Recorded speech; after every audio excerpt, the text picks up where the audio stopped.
Hello, kid.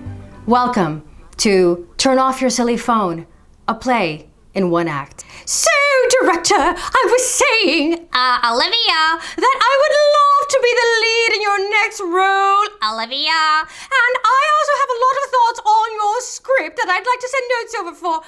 Olivia!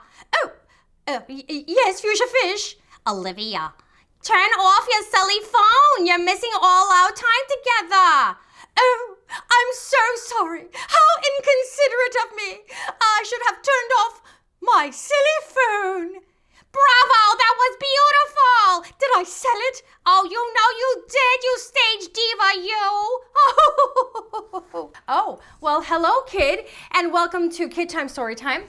We had a little one-act play there. It was Olivia's idea because she wanted to illustrate what it means when you do not turn off your silly phone. So, we have this book written by our amazing friend Steve Metzger, big KidTime StoryTimer, just like you. He even sent us an extra one to give away. How cool is he for doing that? So, let's see what he's cooked up for us, because he always writes really interesting books with things that make us think. Here we go. The places that you've shown me are all I've ever known, but now I'd like to see much more. Turn off your silly phone. Oh, I think I see what's happening here. A singing duck, a dancing cat, a turtle with a bone. I'm sitting right in front of you. Turn off your silly phone.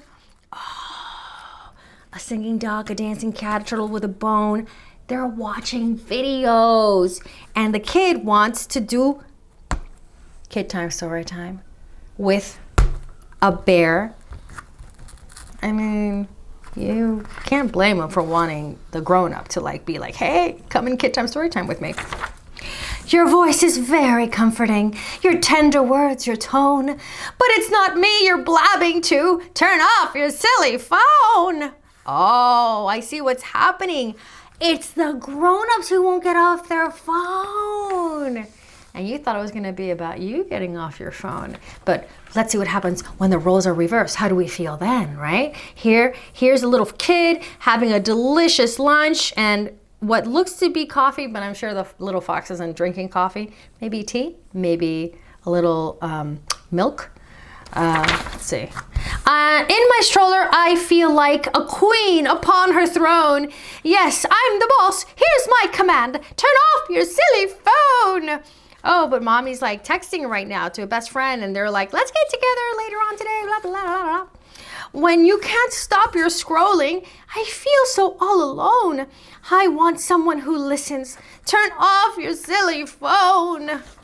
I think that you're my parent and not some sci-fi clone.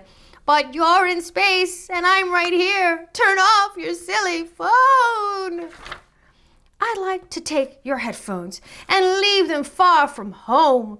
Sing a happy song to me. Turn off your silly phone. You know what's happening right now? I'm thinking that this elephant is learning the washa, washa, washa, washa, washa, washa, washa, washa, washa your hands. Say what? Song. Or maybe not.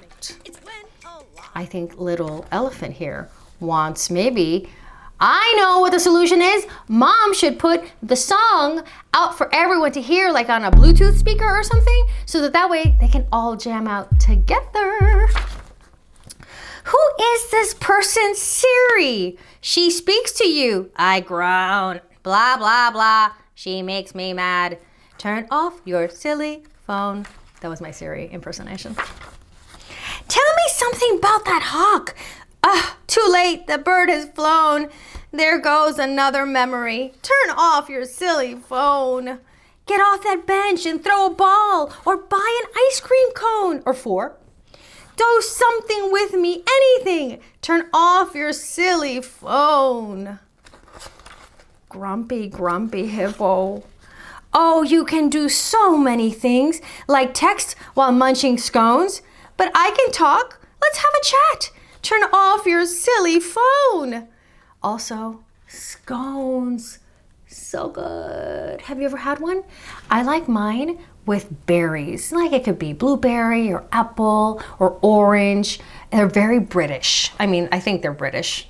I've only ever had them with high tea, which is very British, with Olivia. So I figure they're British, and they are so good. Maybe a little dry for some people. If you don't like dry things, then maybe you'll want a Danish instead. But I definitely recommend you try it once at least. In 15 years, you'll be surprised to see how much I've grown and have my own speedy little red car. You'll shout and cry, "What have I done?" Turn off your silly phone. You've missed that bug, that tree, that cloud. That's funny, I pointed to the wrong things. You've missed that bug, that tree, that cloud. You're missing me. Don't put that thing in front of me so I won't fuss and moan. Hey, it's got games, all kinds of stuff. What else is on your phone? Oh, now you want to take it back. You say it's just alone. Just alone. But I'm not done ignoring you because it's my silly phone. The plot turned at the end with a twist. The places that you've shown me are all I've ever known, but now I'd like to see so much more. Turn off that silly phone. So here I was thinking that it was going to be about a kid who never got off their phone, because sometimes a kid will get on his phone and like never want to get off because you're, watching some video from some friend, talking to friends, la la la. But in this case, it was a parent. But it's interesting. You know why? I think I know what he was doing. He was turning the tables on us to see how we would feel if our parent was never there to talk to us. Oh, he was reverse psychologying us. Do you realize that? So that way, we understand when our parent wants to talk to us, or a grown-up, any grown-up, wants to talk to us and spend time with us and show us things, and we're too busy doing this, blah, blah, blah, blah, blah. And then we miss out. And we do not want to miss a single thing. All right, kid. We're always here, always on KidTimeStoryTime.com, and that is when it's a good time to have screen time. But when you're done watching us, make sure that you're out there listening, talking to each other, looking up at the sky, looking at the clouds and the trees and the bugs, and having great conversations. See you next time, kid. Where? Right here.